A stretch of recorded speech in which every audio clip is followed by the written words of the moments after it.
एक सत्संगी भाई था, उसका घर परिवार बहुत अच्छे से उसका गुजारा हो रहा था।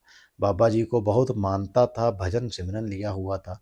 उसके 2 बच्चे थे, एक बेटा और एक बेटी, और दोनों ही बहुत कहने में थे, और सारा परिवार बड़ा खुशी-खुशी रह रहा था।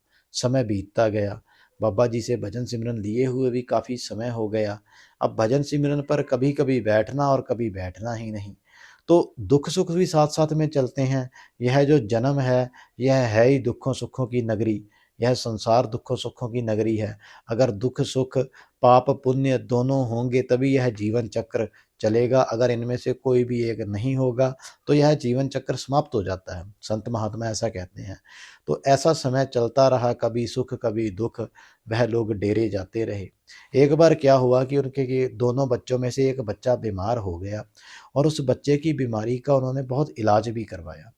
बहुत जगह गए, बहुत जगह जाकर डॉक्टरों से बातचीत की, डॉक्टर जो भी थे, आज तो भारतवर्ष में आपको पता ही है क्या हाल है दवाइयों का, डॉक्टरों का। जहाँ भी जाते थे हर एक डॉक्टर अपनी-अपनी दवाई दे देता था। तो ऐसे करते-करते काफ़ी समय गुज़र गया, लेकिन वह जो बच्चा था वह ठीक नहीं हुआ। अब उनको जो अड़ोस-पड़ोस वाले थे उन्होंने कहा कि आप कहीं न कहीं इस बच्चे को किसी ने कुछ कर दिया है या कोई ऐसा चक्कर है, आप किसी सयाने के पास चले जाओ, किसी से कुछ पूछ लो, किसी से कोई झाड़ा-फूँक करवा लो। अब वह सत्संगी परिवार था, इन बातों में कभी गया नहीं था, और जब उनको लगा कि बच्चे की हालत जो है वह दिन-ब-दिन खराब होती जा रही है, तो वह किसी एक सयाने के पास चले गए, वह बाबा था। अब उस बाबे ने क्या किया हुआ था कि सफ़ेद पोशाक पहनी हुई थी, सफ़ेद कपड़े पहने हुए थे, बिल्कुल संत वृत्ति। और उसके पास जो लोग बैठे हुए थे उन सभी को वह भरमा रहा था कि तेरा ये कर दिया है किसी ने, किसी को कुछ कह रहा था, किसी को कोई धागा दे रहा था, किसी को कोई तरीका बता रहा था, और किसी को कह रहा था कि भाई बहुत जो है भारी किया हुआ है, इसमें से निकलने के लिए तो समय लगेगा। अब वह जो सत्संगी परिवार था वह बैठा हुआ देखता रहा।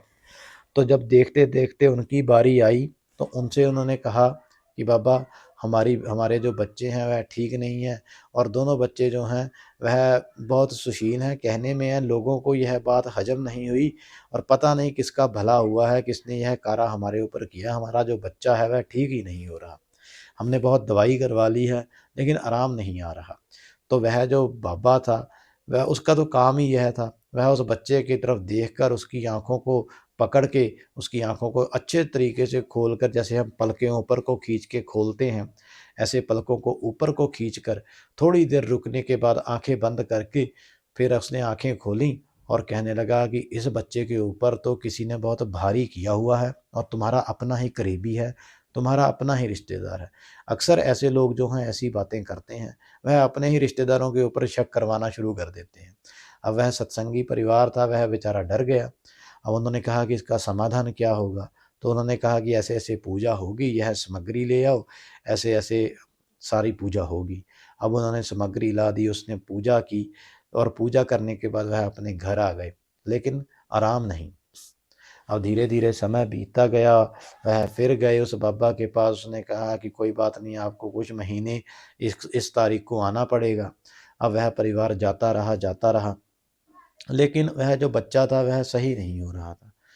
तो उनके घर एक सत्संगी परिवार आया, उसने कहा कि आप किन चक्करों में पड़ गए हो? आपका सतगुरु इतना बड़ा है, आप ऐसे कहाँ दुनिया की बातों में, भरमों में पड़े हुए हो? यह तो खुद पैसे के लिए, रुपए के लिए यह सब कुछ करते हैं। इनसे इनकी रोजी-रोटी चलती है, और इनकी रोजी-रोटी चलाने के लिए बहुत सारे लोग इनके पास आते हैं। वह यह इन उन लोगों को भ्रमों में डाल देते हैं, और इनका जो गुज़ारा है वह ऐसे ही चलता है।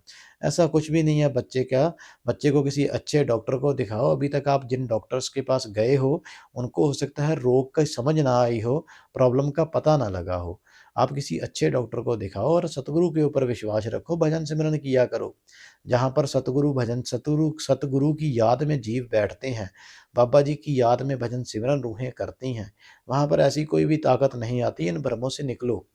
तो जब उस परिवार वालों ने यह बातें सुनी, तो उनके मन में अपने सतगुरु के लिए फिर से प्रेम जागृत हुआ। अब वह लोग फिर सत्संग में जाना उन्होंने शुरू कर दिया, बाबा जी के ऊपर विश्वास करना शुरू कर दिया।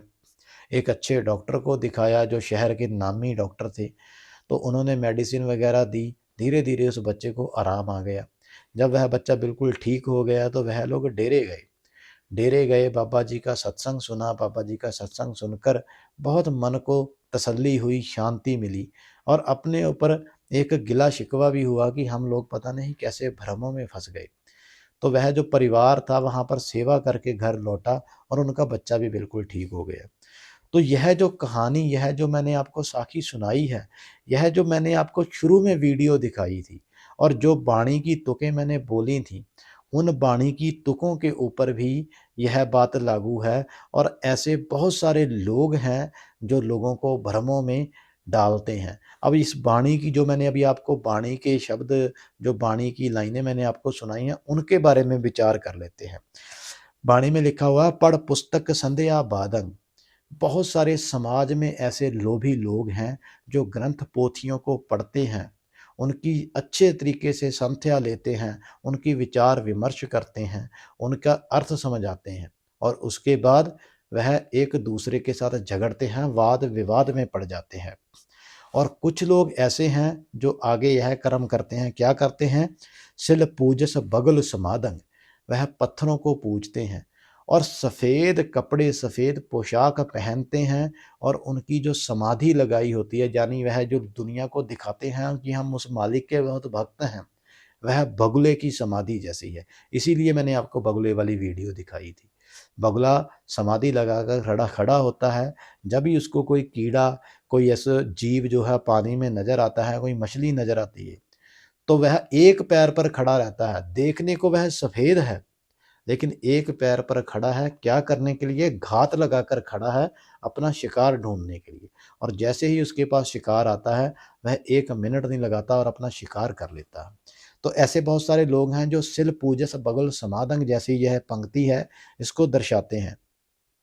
आगे उनकी जो मुखवाणी है, जो वह बोलते हैं, वह क्या बोलते हैं? वाणी कह रही है, मुख झूठ विफूकन सारंग, कि उनके मुंह में झूठ होता है।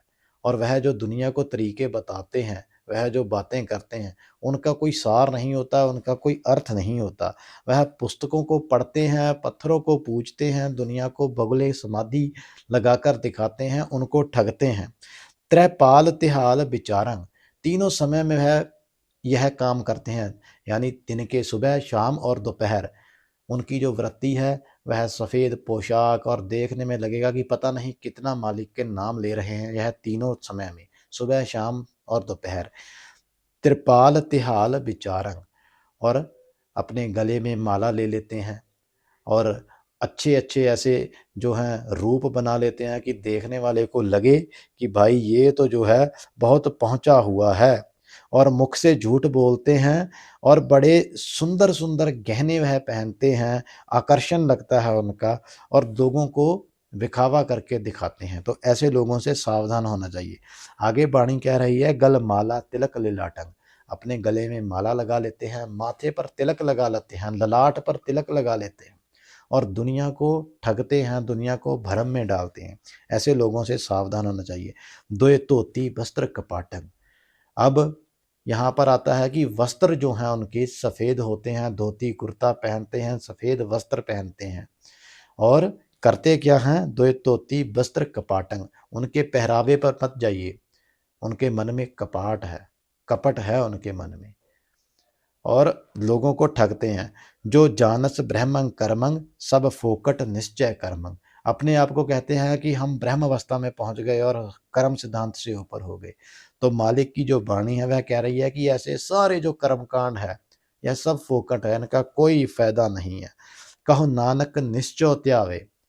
गुरु नानक साहब जी कह रहे हैं कि जो उस मालिक की याद में बैठता है, भजन सिमरन करता है, दुनिया को नहीं दिखाता, वाहवाही नहीं लूटता, लोगों के दुख दर्द दूर नहीं करता, वही सच्ची राह जानता है। और यह राह कौन जानता है? आप आगे कहते हैं, बिन सतगुर बाट ना पावे, कि बिना सतगुरु के वह रास्ता नहीं मिल सकता। तो पूरी जो शब्द है, पूरी जो वाणी है, वो मैं आपको एक बार फिर से पढ़ के सुनाता हूँ। आप कहते हैं पढ़ पुस्तक संध्या बादंग सिल पूजस बगल समादंग मुख झूठ विपूकन सारंग त्रैपाल तिहाल विचारंग गल माला तिलक लिलाटंग द्वै धोती वस्त्र कपाटंग जो जानस ब्रह्मंग कर्मंग सग सब फोकट निश्चय कर्मंग कह नानक निश्चय त्यावै बिन सतगुर बाट न पावै। गुरबाणी जो है संत महात्माओं की जो बाणियां हैं वह हमें हर एक भ्रम से निकालती हैं। तो जो मैंने आपको साखी सुनाई है, हमारे बहुत सारे सत्संगी भाई बहन भी ऐसी चीज़ों में फंस जाते हैं। अगर आपके सामने भी कभी कोई ऐसा सिचुएशन आई हो और आप जो है सतगुरु को छोड़कर कहीं और गए हों, तो आपको वहाँ से कोई भी आराम तो नहीं आया होगा, यह तो मेरी गारंटी है। क्योंकि सतगुरु की शरण में अगर आ गए हो, अगर वहाँ से आराम, वहाँ से सुख नहीं मिला, तो दुनिया के किसी कोने से सुख नहीं मिलेगा।